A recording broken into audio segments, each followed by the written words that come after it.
कोई ऐसे अड़ोस पड़ोस में कोई रिलेशन में कोई साइड इफेक्ट इस चीज़ का? साइड इफेक्ट तो कोई नहीं, लेकिन मजाक उड़ाते थे मेरा। क्योंकि मैं इसे जब शुरू में उर्दू सिखाने के लिए मदरसे में लेके जाता था तो बाकायदा हिजाब पहना के लेके जाता था, सिर्फ इसलिए। मेरी मम्मी मेरा मजाक उड़ाई, एक दिन तू अपने नाम के आगे राजेश जोशी हटा के खान लगा देगा। ये मैंने नहीं दिया, ये ऊपर से आ रही है जो कुछ है, ये ऊपर से आ रही है, आमद है। जिस मेरे को खुद नहीं पता उतना बातें अब जो जितनी इसको पता है। मेरा नाम राजेश जोशी।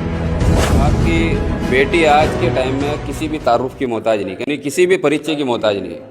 आपका कैसे मन में आया कि मेरे बच्ची को ऐसे तरबियत देनी चाहिए? एक तो इसकी इतनी अच्छी उर्दू है, कुछ और भी सिखाया या कुछ सब्जेक्ट दिया जैसे अरबी फारसी वगैरह, कैसे यानी कहाँ से शुरुआत की है? बस देखो, ऐसे मैं जहाँ पला बड़ा हूँ ना, वो दरियागंज नाम से एक जगह है दिल्ली में। अच्छा, तो दिल्ली में एक रोड है, इस तरफ सारे हिंदू हैं, इस तरफ मुस्लिम।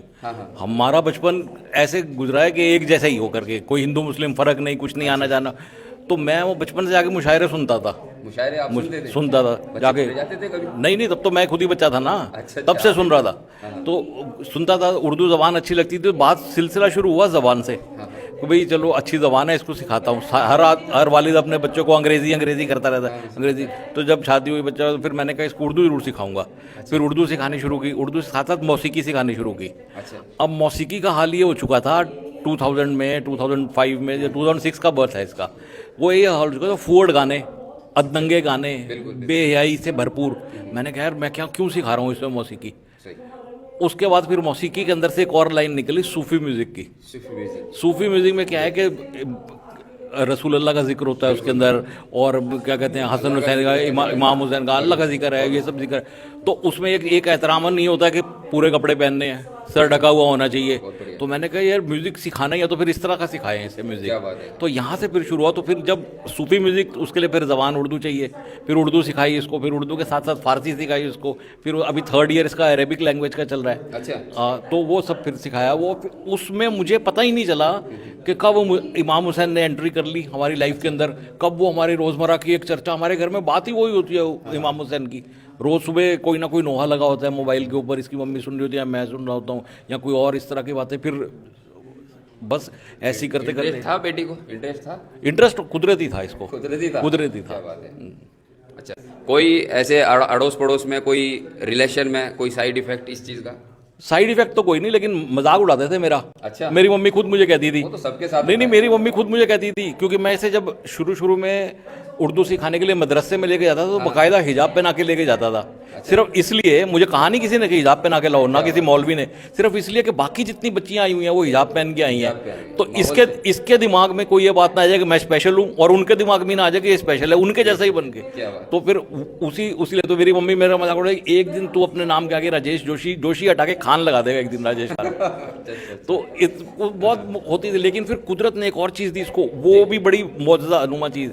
इसको संस्कृत भी उतनी अच्छी आती है। संस्कृति भी आती है? हाँ, संस्कृत के बड़े बड़े स्तोत्र जो बड़े बड़े पंडित लोग आते हैं वो भी ये पेश करती है। तो फिर उसके बाद उर्दू फारसी, अब तो फारसी के तर्जुमा भी करने लग गई है।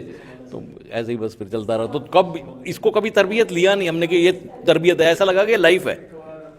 एक होता है ना आदमी कुछ सीखता है और दूसरे को सिखाता है, एक होता है कि अब बच्चा जो है वो उसको पता है कि ये मेरी माँ है, मेरा वालिद है, ये मैं। तो वो ऐसी लगा लाइफ के अंदर कि भाई ये एक पार्ट ऑफ लाइफ है, इसमें कुछ सीखना सिखाना नहीं है। अब मैं सबसे इम्पोर्टेंट आपसे एक सवाल करूँगा, बहुत ही ज़्यादा ज़रूरी है, और क्रिएटर्स के लिए और सेलिब्रिटीज़ के लिए। आपकी बेटी जो है माशाल्लाह अभी सेलिब्रिटीज़ बन गई है एक तरह से, ठीक है? तो बड़ी बड़ी जगह जाते हैं, जो छोटे लोग होते हैं, कम तादाद वाले लोग होते हैं, वो हकीर समझते हैं कि यार इतनी बड़ी सेलिब्रिटी को कैसे बुलाऊं मैं। उसका क्या कहेंगे आप? हमने तो मेरा ख्याल है जो सबसे मिनिमम मजलिस हमने पढ़ी है उसमें 9 या 10 लोग थे। 10 लोग? हाँ, एक गांव में थे, उन्होंने हमको बुलाया, हमने सबसे कह रखा है। फिर उसके बाद से मेरे वहाँ तो कुदरती हम गए हुए थे, गाजीपुर के पास एक छोटी सी जगह है, तो गाजीपुर में तो किसी एक बड़ी मजलिस में बुलाया था, लेकिन एक छोटी मजलिस चुपके से आकर के हमारे कान में, मैं चाहता हूँ कि आपकी बेटी, मैंने कहा है कोरा करा, यहीं से 2 किलोमीटर दूर। मैं जिनकी मजलिस पढ़ने को लेके गया था उन्हीं की गाड़ी से गया, वहाँ जाकर के मजलिस पढ़ी और वापस आए।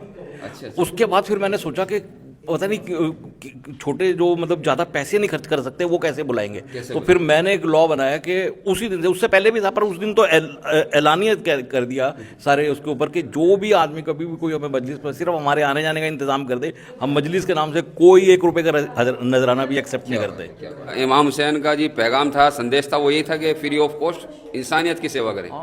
कोई और मैसेज देना चाहेंगे व्यूवर्स को लास्ट? बस कुछ आपने नहीं, अपनी बेटी को इतने अच्छे संस्कार दिए, तरबियत दिए, फिर मैं और कहूँगा देखिए, मैंने नहीं हिजाब दिया में कुछ भी, बैठे। ये मैंने नहीं दिया, ये ऊपर से आ रही है जो अच्छा, कुछ ऊपर से आ रही है, है। ये ऊपर से आ रही है, आमद है। जिस मेरे को खुद नहीं पता उतना बातें अब जो जितनी इसको पता है। फर्स्ट हुसैन डे पे जब इसने पढ़ा था उसके बाद से कम नहीं तो ज़्यादा नहीं तो मैं कह सकता हूँ कि 150-200 किताबें बड़ी बड़ी लुगतें ईरान से लोगों ने भेजी हैं। अच्छा अच्छा। कि ईरान क्योंकि फारसी पढ़ती है, नोए फारसी के, तो उसके तर्जुमे में कोई प्रॉब्लम ना हो, कुछ ना हो, ये सब ना हो। और अल्लामा इकबाल की पूरी पोइट्री इसने, जो फारसी पोइट्री है ज़बूर अजम से, वो पूरी इसने ट्रांसलेट करके उसको उसका तर्जुमे के साथ इसने पेश की हुई है।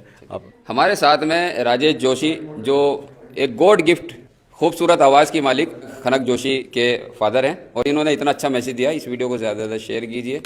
शफी आरफी जनता वंता में, और कैमरामैन नजमी नकवी के साथ बहुत सपोर्टर हैं। नजमी भाई का बहुत बहुत सहयोग है। थैंक यू, धन्यवाद नजमी जी, बहुत लव यू।